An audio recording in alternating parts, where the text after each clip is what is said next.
Hello, welcome to Kitchen Basics 101, where I teach you the bare bone basics as if you have never cooked a day in your life from the perspective of a mom. Today I'm making lemon pepper chicken with Orzo. It's another creator's recipe, so I'm gonna definitely tag that creator here. We are not stealing recipes from each other. A quick talk about chicken. I do a lot of chicken breasts. These are chicken breasts.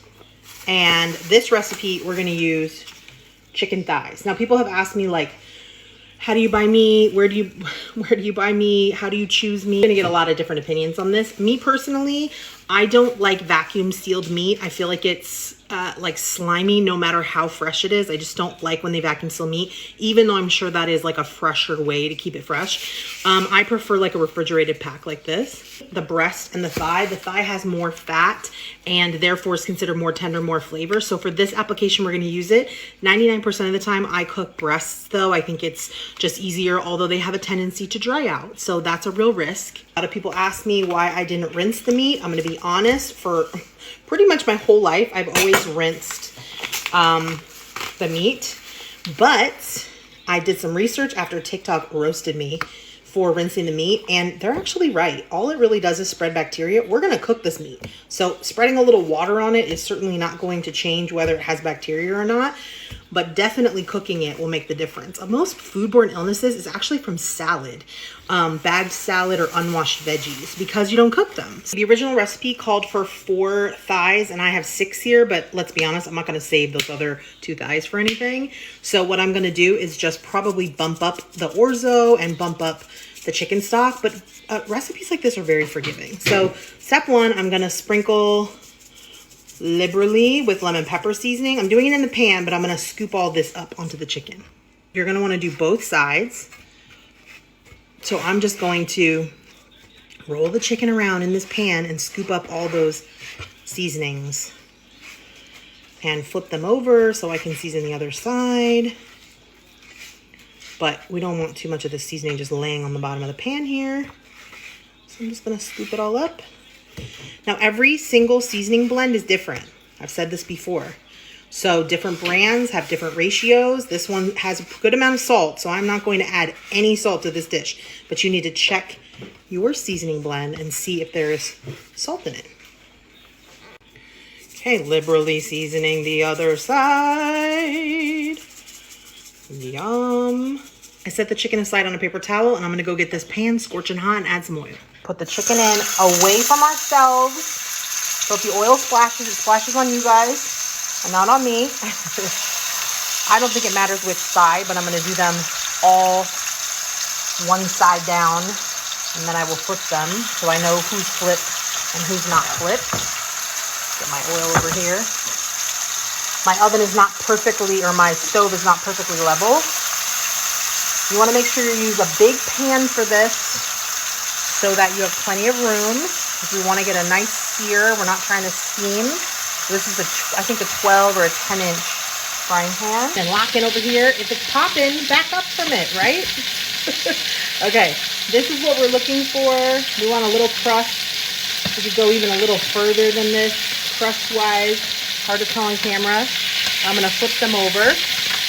Now, because of the residual cooking, they are not gonna need as long on the other side as they needed on this side, okay? So the first side, I would say that was 3 or 4 minutes. Second side will be less time. The chicken's not gonna be cooked all the way through. We're gonna be adding it to chicken stock and Orzo for it to finish cooking, okay? We're just basically like browning it and cooking it maybe like halfway, 3/4 of the way, okay? Just wanted to give you a little better look of it in the pan, okay?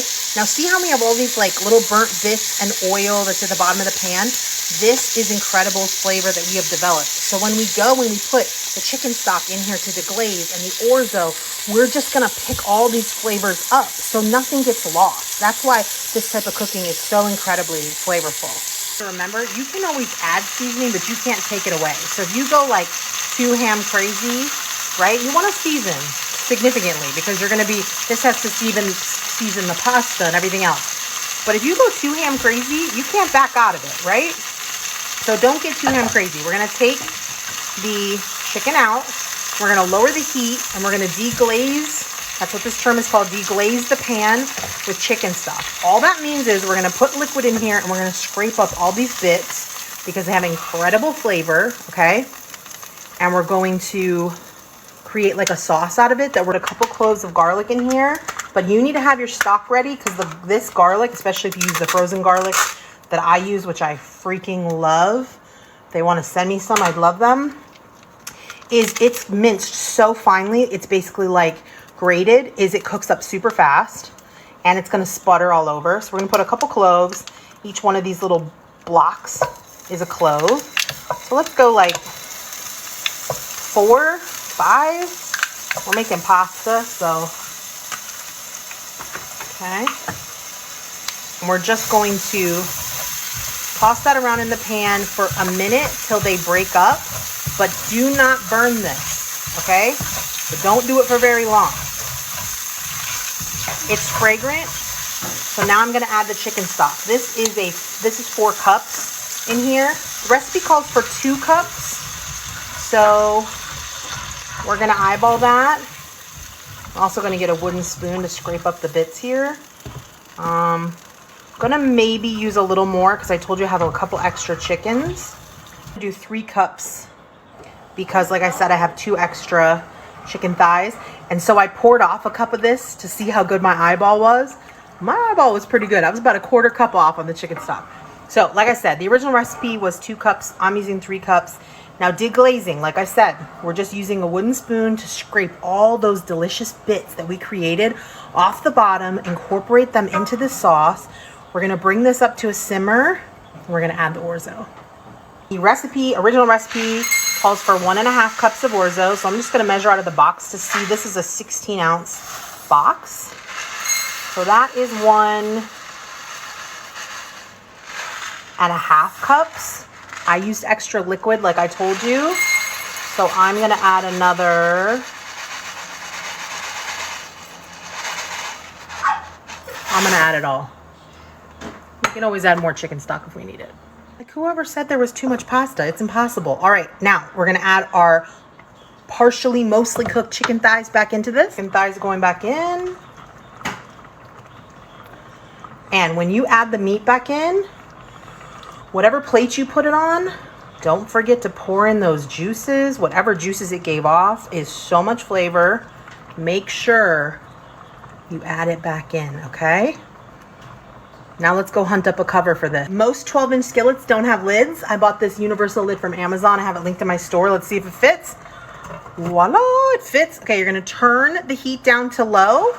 You're gonna simmer this until it gets cooked, but I'll let you know how long that is. I went about 10 minutes. The original creator topped the whole thing with feta and parsley. I just did my individual portion because I have kids. And then I'm gonna put a little lemon zest and a little lemon juice. I felt like it needed a little balance, so I added a little acidity, but it's pretty good, pretty tasty.